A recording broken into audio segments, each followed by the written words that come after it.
Hey, what's up, everybody? The question today is, did Trump really only pay $750 in income tax in two back-to-back years while making millions or billions of dollars?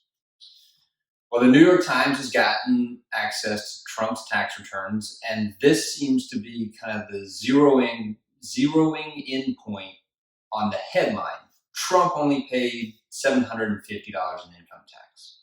So I'm going to jump into that for you. How much of this is political spin? Is any of it political spin? What's the reality? Bottom line, what's the truth when it comes to Donald Trump's tax returns and how much taxes he paid? I'm a CPA, have been for 12 years. I focus on income taxes, and so I think that makes me a little bit more than slightly qualified to at least comment here on this question. So let's jump in there. Again, first, my political disclaimer. This video is not meant to be any kind of political commentary, either for or against either political party, any political candidate. It's not to defend Trump at all or to attack Trump. It is simply, as I mentioned, to explain the tax code as it is today and what your response should be in light of that. First of all, let me say, I'm a little mad at the New York Times. I'm not a journalist. I know that they have to protect their sources because if they start giving out their sources, then people aren't going to bring stories to them. In order to report the news, they have to protect their sources. I get that. I think that they can do that and release the actual tax returns. Again, I'm not a journalist. I don't know all the details behind this, but I have seen thousands of tax returns in my career, and there's nothing that I can think of at all that would be on a tax return that would somehow disclose and give up the source of who provided these to the New York Times. Now they could block out the preparer's name and everything; they could just take that out, but there should be nothing that reveals their source. So I think, to be honest, I think that they're keeping them because having an exclusive story in the news equals profitability. So I think they're doing it so that they're the only ones who exclusively have this story and can run with it. All right, a billionaire only paying $750 in taxes. This, would be outrageous. This is ridiculous. Obviously, this person is taking advantage of loopholes that are meant specifically for them, or they're doing something shady or dishonest. All right, look, you cannot make billions of dollars and not pay taxes. It just doesn't work that way. All right. Now, you might have a W-2 with $1 million of income on it, and then you have another side business that lost $1 million. If that's a deductible business loss, then that can offset your W-2 income. You would have $0 of taxable income and you would pay no tax. But the point here is you had $1 million of income and you lost $1 million in a business. Where did the loss from the $1 million come from? All right. So, you can't sustain that long term because the money's got to come from somewhere to fund those business losses. So no, you can't make $1 billion and only pay $750 in income tax. There's more to the story. All right.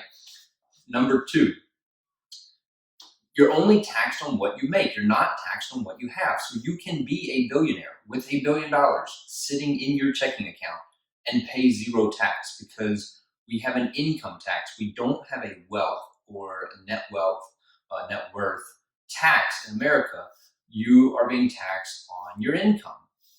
All right. So you can't just look at 2 years, which is what the Times said. Hey, in 2016, I think it was, in 17, Trump only paid $750 in income tax. What's that mean? Okay, so let's break this down. Let's give this an example that we can understand because I don't make millions. You probably don't either. You certainly probably don't make billions. So let's say you made $50,000 in 2018. You pay tax on that $50,000 when you made it. Let's say you only spent $40,000, so you roll into the next year with $10,000 still in your checking account. Should we tax you the next year on that $10,000 because you have it? Absolutely not. You would never want to do that. You'd say, I already paid tax on that $10,000. I paid it last year as part of the $50,000 when I earned it. Now I just still have it. I'm not going to pay tax simply because I spent less than I made. It's the same thing here. You're looking at the years where Trump made money, not how much money he actually has. So it's completely possible. In fact, the article even mentioned that he made somewhere around $430 million doing the Celebrity Apprentice, the Apprentice show on TV.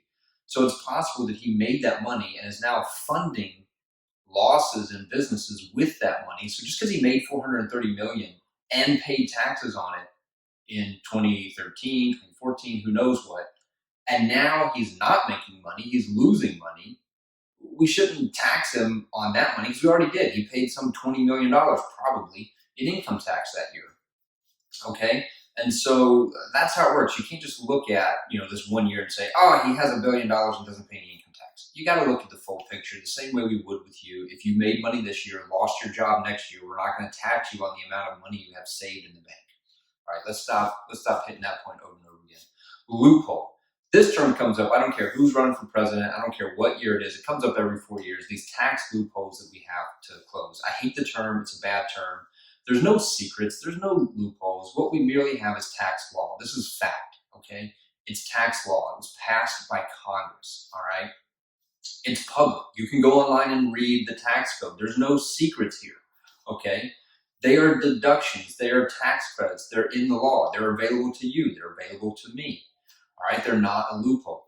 Until you're willing to forgo a tax deduction, like maybe even the standard deduction that everyone can qualify for, until you're willing to forgo that and voluntarily pay more income tax than you're legally liable for, I think you should stop calling these loopholes and saying that other people are benefiting from them. People are going to take every deduction they're legally allowed to under the tax code because it would be stupid not to, honestly. And so, with my clients, if you have home mortgage interest and you qualify to deduct it, we're going to deduct it because you're only legally liable for paying the amount of tax you owe. And we're going to take it, we're going to utilize those deductions that you get. All right. What you actually mean probably is that the law itself is written to benefit certain people and only a few wealthy people. Okay, I get that. You've got a better argument there. Again, I'm going to stay out of the politics of this. But if you have a business and you have business expenses, you qualify to take that deduction. If you have a business and it loses money, you qualify to have business losses offset other taxable income. You don't have to be a billionaire in order to qualify for this, okay? You can have $30,000 of W-2 income from your job over at Walmart. You can have a side business selling handcrafted items at your house. That as long as it's a business, I've got some videos on, is it a hobby versus a business? But as long as it's a business, if you lose money in that, you can deduct those business losses against your W-2 income the same way Trump has losses in some businesses that he's deducting against and offsetting other taxable income. Okay, this isn't a loophole that only the rich qualify for. It is available to anyone who has those circumstances. Okay, you qualify under the law for this. You can take it. So let's focus on the law, not the taxpayer. Again, getting back to my point, you're not going to just say, "Hey, don't take that deduction. I don't want to benefit from that loophole. I don't want to be one of those people. Don't take that deduction. I'll just voluntarily pay a little bit more in income tax." You're not going to do that. Nobody's going to do that. I don't care what you qualify for. As long as you qualify for it, you're going to take the tax credit. You're going to take the deduction because you don't want to pay extra in income tax when you don't have to.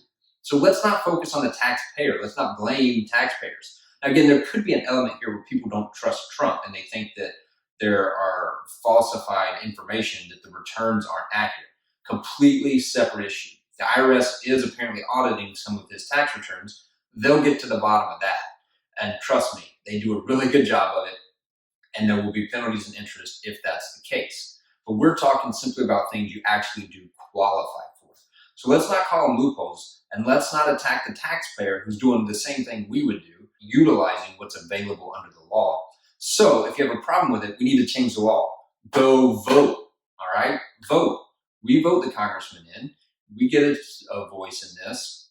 We need to change the law if we think that it's benefiting certain people over others. Now, again, yes, there are things that benefit people who get long-term capital gains. Maybe people who have more money and can invest in the stock market more and hold on to that money and sell it later and get long-term capital gains at a reduced tax rate. Maybe that benefits wealthier people. There's also tax benefits, though, like the standard deduction that benefits people who make less money. You don't have to do anything to qualify for the standard deduction. You just get it. For a married couple, it's $24,000. Just subtract it off your taxable income that you don't have to pay income tax on for no reason whatsoever. You qualify for that. Is that a loophole? Should you be allowed to take that? Look, if you need help understanding your tax return, what did I actually pay in income taxes? I know I got a refund of $1,000, but what did I actually pay in income taxes? Those are completely different numbers, like I just said.